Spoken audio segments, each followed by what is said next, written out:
we remain steadfast in our commitment in delivering local news that matters. Stories that inspire. Enriching the lives of Filipinos in the Philippines and across the globe. This is your GMA Regional TV. Buong puso para sa Pilipino. Ito ang Mornings with GMA Regional TV.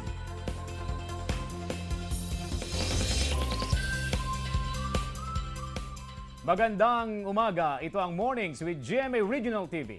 Hatid namin ang mahalagang lokal na balita mula sa Luzon. Good morning, partner. Good morning sa iyo, partner. Fun Friday ngayon dahil... Yes! It's Burr Burr Months! na! Di ba lang? Oo. Naku, excited ang lahat ng ating mga kapuso. And of course, mamaya partner, makikijamming din tayo na nagbabalik after 18 years Wow. ang Wicker Moss Band. Mga Wicker kapuso, Moss tutukan Band. natin sila mamaya. Narito na ang mga unang balita.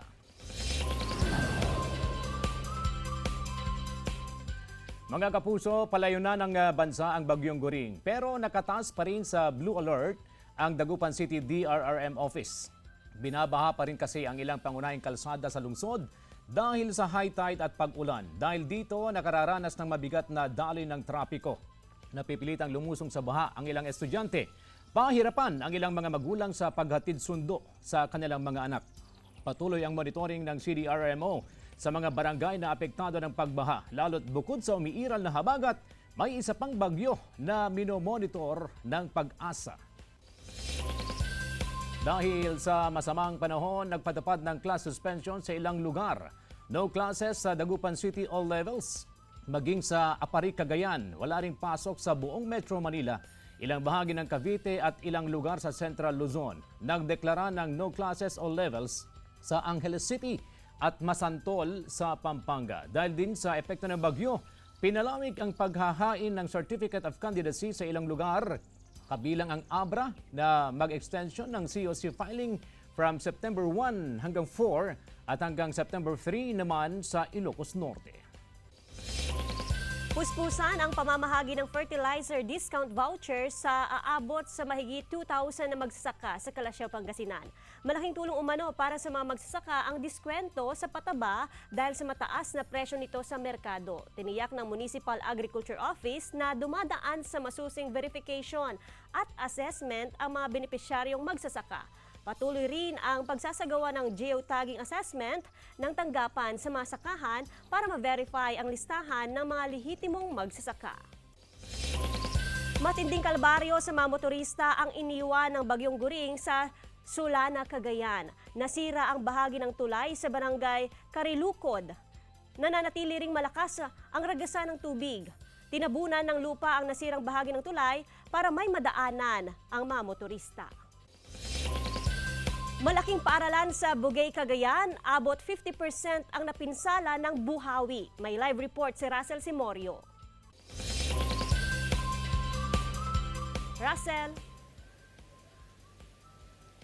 John, good morning at good morning sa ating mga kapuso. Balik eskwela na ang mga mag-aaral at estudyante dito sa lalawigan ng Cagayan. Maliban na lamang sa bayan ng Apari kung saan suspindido pa rin ang klase sa lahat ng antas ngayong araw September 1 dahil pa rin sa epekto ng Bagyong Goring. Live naman tayo dito sa Licerio Anteporda Senior National High School sa bayan naman ng Bugay, Cagayan kung saan isa itong paaralan na ito sa mga labis na napinsala ng pananalasa ng Bagyong Goring na sinabayan pa raw ng naranasan nilang ipo-ipo.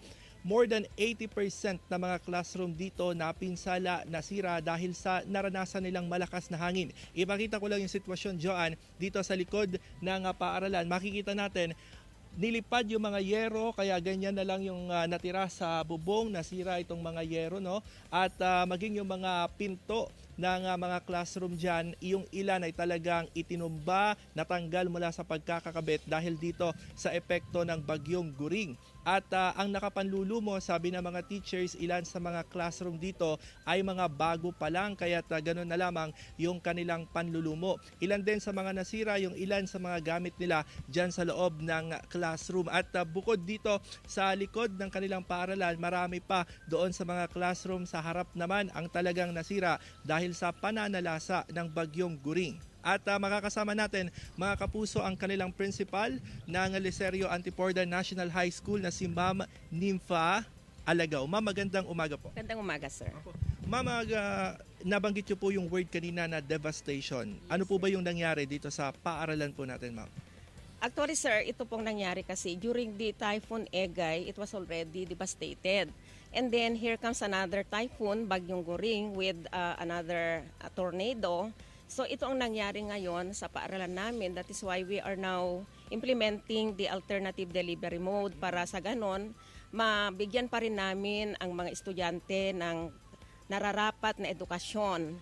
Kasi kung hahayaan po namin ang mga paaralan na mga estudyante namin na mag-modular na lang, parang babalik na naman po tayo sa new normal, sa pandemic po. So lahat po ng mga measures ginawan po namin para sa ganon, mabigyan pa rin po namin ng magandang edukasyon ng mga bata. Ma'am, nabanggit niyo po yung alternative delivery modes. Yes. At nabanggit niyo po may mga papasok sa time na ito, Monday, Wednesday, Friday. Paano po yun iikot, ma'am? I already asked permission from our division of Cagayan through our ASDS Sir Romel in charge of CD1.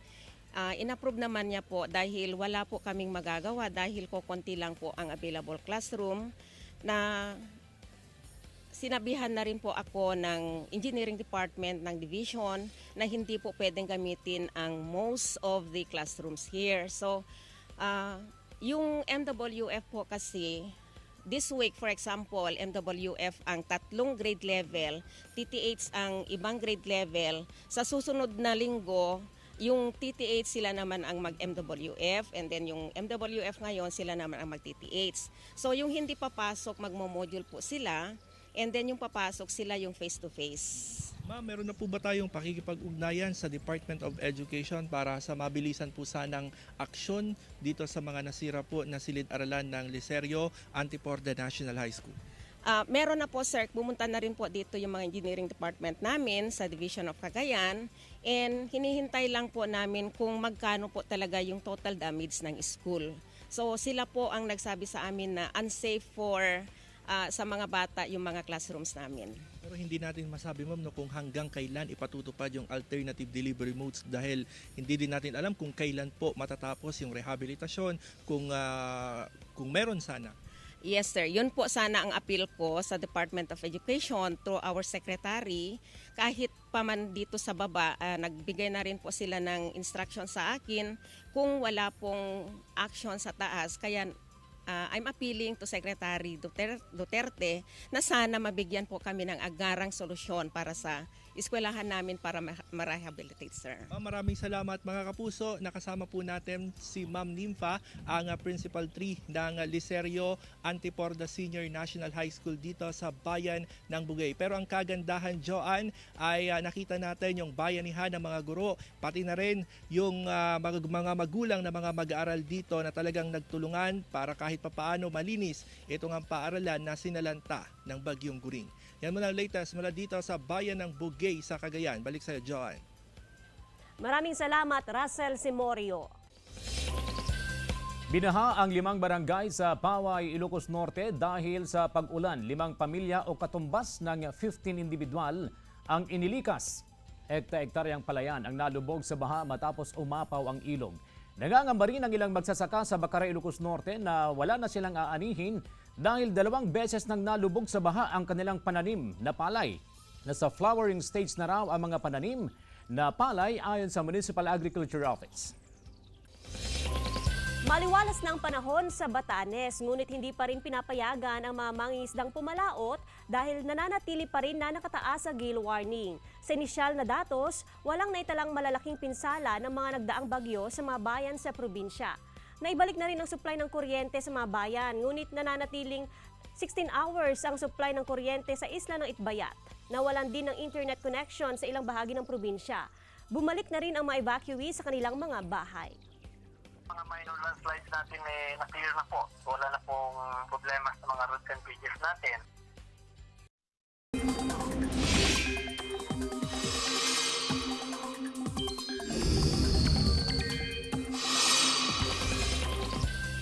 Mga kapuso, kung wala namang importanteng lakad ngayong araw, mas mabuting mag-stay at home muna.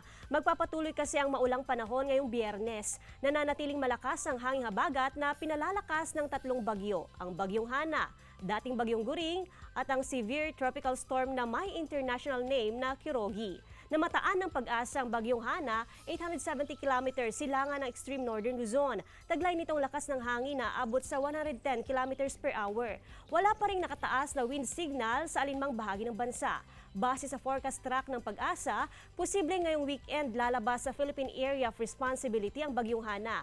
Ngayong umaga, asahan na ang pag-uulan sa Ilocos Region, Cagayan Valley, Cordillera at Central Luzon. Base sa rainfall forecast ng Metro Weather. Magpapatuloy iyan hanggang mamayang hapon at gabi. Posible ang heavy to intense rains sa ilang lugar, kaya maging alerto mula sa banta ng baha o landslide. Fashion show for a cause isinagawa ng isang ospital sa Batac City, Ilocos Norte para sa mga cancer patient. Narito ang report. Ibinida ng Mariano Marcos Memorial Hospital and Medical Center ang mga natatanging Inabel design ng mga Ilocano sa isinagawang fashion show for a cause sa Batac City. Benepisaryo ang mga cancer patient ng pagamutan. Rumampa ang mga kawani ng pagamutan at ilang cancer survivors. Ayon kay Ilocos Norte Vice Governor Cecilia Araneta Marcos, meron na silang nalikom na inisyal na higit 1 million pesos para sa ECG machines at medical supplies. Layo ng aktibidad na mabigyan ng pag-asa ang mga nakikibaka sa cancer na magpursige at tulungan ang kanilang mga sarili upang malabanan ang kanilang karamdaman.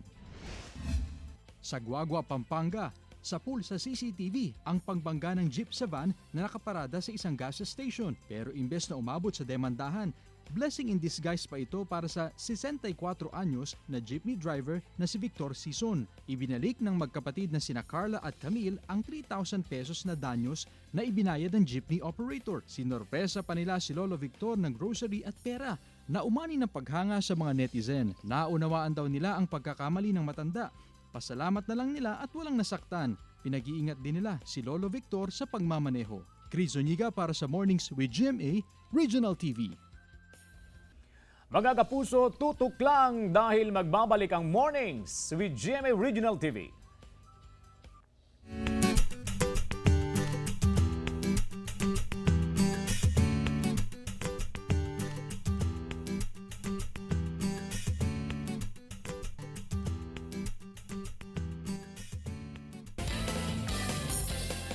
Ito ang Mornings with GMA Regional TV.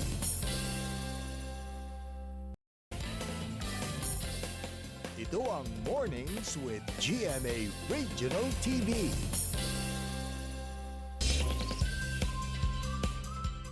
Mga kapuso, ngayong umaga makakasama natin ang nagbabalik na Pinoy Alternative Rock Band sa Pilipinas, kasabay ng release ng kanilang new single. Mga kapuso, let's all welcome Wicker Moss!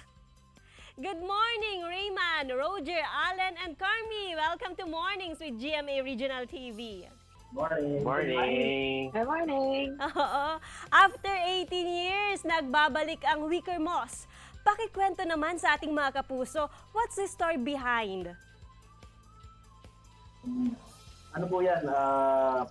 It took a long break. Tapos parang literally one day I woke up and I was rummaging through my files. May nakita ko mga kantang hindi pa nare-release. Sabi ko, Nariman, buuin nga natin. Meron akong napupuso ang 3 pwedeng pumalit, 3 wala na. So yan, gumawa ako ng group chat na ang pangalan Wicker Moss 29. Sinad ko si Allen, si Army. Tapos yun, sabi ko lang na hindi naman ako papayag na hindi kayo sasali. Kasi kung hindi kayo sa inyo hindi sumali, hindi ko sasali. So from there, yun na, gumawa na ako. Ang kata, nagka-pandemic. Tapos ito tayo ngayon. Bumabalik kami sa AFC after 18 years. It's like coming home. Parang siyang homecoming namin with teammates. For sure, maraming mga talagang nag-aabang at kilala nga ang Wicker Moss dahil sa electric mix ng pop, folk, jazz at progressive rock songs. Alam naming na-miss kayo ng inyong fans. Pwede nyo ba kaming sampulan ng inyong kanta? Ale, ikaw na bahala. Na-miss eh. Parang nung feeling ko, kakanta ko ng lumang song. Ano ba? Kantayin ko na lang yung bagong song namin. Okay, ito yung favorite line ko sa bagong song namin na Babalik. So, pwede niyo siyang pakinggan sa all digital streaming platforms. So, the song goes like this. Inaamin ko, nagkamali ako, ngunit ang lahat ng ito babalik sa'yo. Wow naman! Talaga daw nakakamiss yung boses na ganon. Kaka-release lang ng inyong new single, gaya nga ng kinanta nyo kanina, Allen, na Babalik. Bilang songwriter, ito naman tanong kay Reman, ano ang hugot nito? Actually, love song din siya, pero yun nga, yung katulad ng lagi namin nababanggit, parang we wanted a song na yung honest yung feelings, kasi usually naririnig natin yung song ngayon, yung pag-move on, or kaya in love, o kaya nagpaubaya, mga ganon. Yung Babalik kasi is more on yung honest feeling na nasasaktan yung tao after nung breakup, tapos parang iniisip lang naman niya o yung thoughts niya na sana maramdaman mo din doon sa taong nakasakit sa kanya. And syempre, nais din naming marinig ang acapella ng Babalik. Pwede nyo ba kaming sampulan ulit ng acapella song? Yeah. Sa bridge kami yung bridge. Bridge, oo. Sakit na bit-bit, luha at bigati, bigat sa dibdib, paulit-ulit di mapigil, ang lahat ng to'y babalik sa'yo. Pinali. Diba? Maaga pa kasi. Oo, parang tagos na tagos sa Oo, puso yung pagkanta. Talagang marami sa ating mga kapuso ang for sure na makikinig ng inyong kanta na Babalik. Lastly, please invite our kapuso to support your new single. At saan nila ito pwedeng ma-download? Ayun, so sa lahat ng mga kapuso natin dyan, sa Wima, no, hindi, pakinggan niyo po yung Babalik. Maaari niyo siyang mapakinggan sa Spotify, sa Apple Music, Deezer, at sa lahat ng streaming platforms. Ayun, samahan namin kayo mag-emo, kung gusto niyo mag-emo sa umaga, sa tanghali, sa gabi. Ayun, pakinggan niyo lang yung Babalik ng Wicker Moss. Salamat po. Oo, for sure, inaabangan rin namin kayo. Hindi lang ganito na Zoom. Sana makabisita rin kayo dito sa regions at makapag-perform din kayo. Sana pa talaga. Sana. Oo. Naka-impake na po ako. Oo, wag lang umulan. Talagang abangan namin kayo dito. Ayan. Masarap po isabay sa ulan to. May halong iyak. Alright, maraming salamat, Wicker Moss. Thank you po. Ingat kayo palagi. Salamat po. Magbabalik ang Mornings with GMA Regional TV.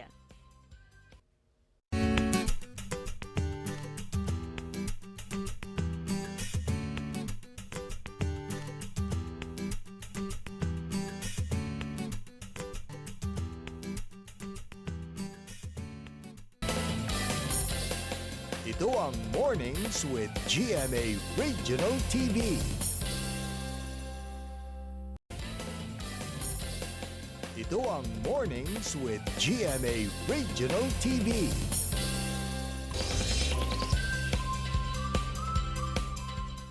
Cloud contract ng isang technology company sa Israel, tinututulan ng ilang rallyista.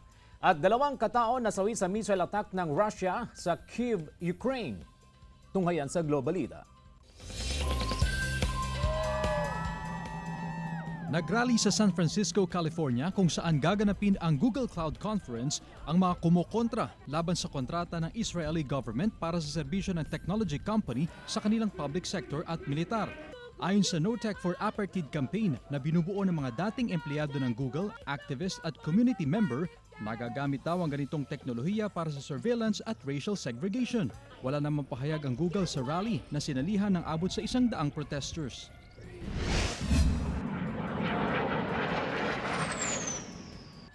Sa malayo, kita ang pagsabog sa gitna ng mga gusali sa Kyiv, Ukraine noong Martes. Iti matapos ang air attack ng Russia. Nagdulot ito ng malaking apoy at usok. Kinumpirma ng lokal na opisyal doon na bukod sa mga napinsalang gusali, 2 ang nasawi sa pag-atake. Nagkukumahog naman ang mga bombero at rescue teams sa Ukraine para apulahin ang sunog. Nangyari ang pag-atake sa gitna pa rin ng sigalot sa pagitan ng Russia at Ukraine. Chris Zuniga para sa Mornings with GMA Regional TV.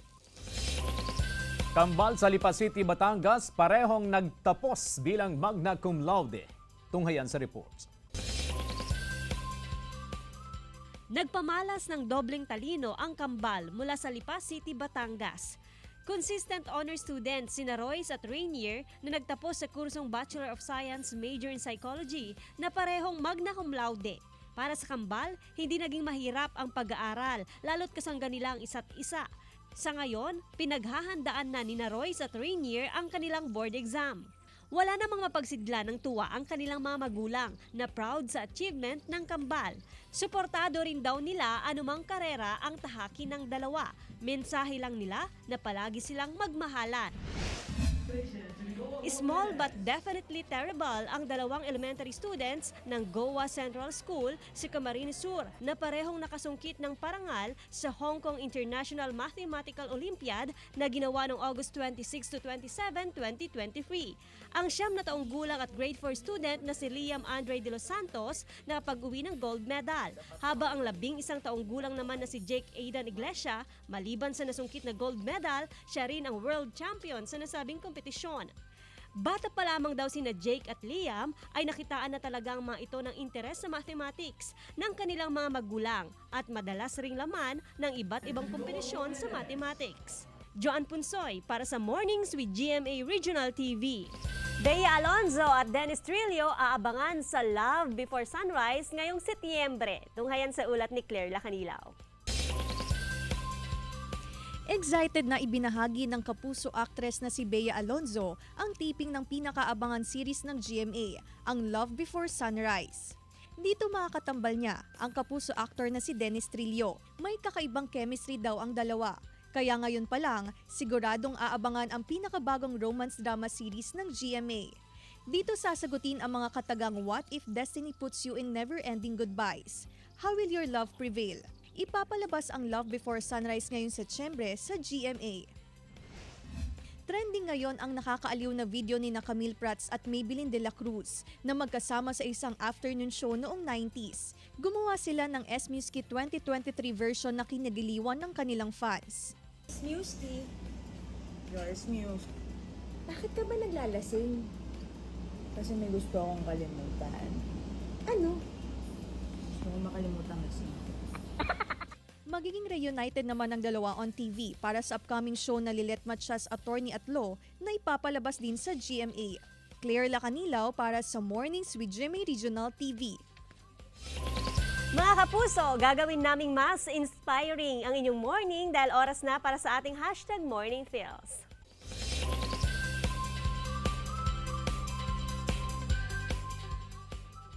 Even darkness must pass, new day will come, and when the sun shines, it will shine out. Clearer. By J.R.R. Tolkien. Tama-tama yung binasa mo, partner, dahil alam mo naman ngayon, ang daming unos sa buhay natin. Sunod-sunod yung bagyo. At kailangan ng mga kababayan natin ang tulong, pakikiramay ng ating mga kapuso. Oo, di ba? Be a sunshine to others, sabi nga nila, di ba? Kapag meron ka namang kakayahang tumulong, especially sa mga nasalanta ng bagyo, nako, ibigay nyo na po yung kaya nyong ibigay. Kasi syempre, babalik din yan sa iyo, partner. Lalo na ngayon, Burr months ngayon. Yes, di ba? Kailangan natin ihatid yung spirit of Christmas para sa ating mga kapusong nangangailangan. Oo. Every day is giving and sharing. Nako, sana hindi lang no na ngayong Burr months kasi iba yung spirit talaga pag narinig mo yung Burr eh. Wene. Di ba pa? Wene. Wala na. Kompleto na yan, partner. Wene, Burr. Wene, Burr. Narinig mo na ba yung radyo na nagpatugtog ng Christmas song? Oo, tama ka. Sa US kanina, di ba? Si Joe Marichan. Sikat na naman. Nung 31, lumabas na siya. May mga meme. Sabi ng mga netizen, bukas ka pa lalabas. 31 pa lang ngayon. Pero ngayon, totoo na. September 1, kumanta na si Jose Marichan. So, kidding aside, yung bayanihan talaga, Oo. partner. Ano yung nabanggit mo kanina, be a sunshine to others. Lalo na yung daming nangangailangan. Mga napinsalan ng sunod-sunod na bagyo, mga kapuso. Kaya tulungan po tayo, bayanihan po tayo. Maraming salamat mga kapuso sa pagtutok sa Mornings with GMA Regional TV. Samahan niyo kami mula Lunes hanggang Biyernes. Ako po si Joan Punsoy. Maaaring mapanood ang ating episode sa www.gmaregionaltv.com at mag-subscribe sa official YouTube channel ng GMA Regional TV. Ako po si CJ Torida, buong pwersa para sa mas malaking misyon at mas malawak na paglilingkod sa bayan.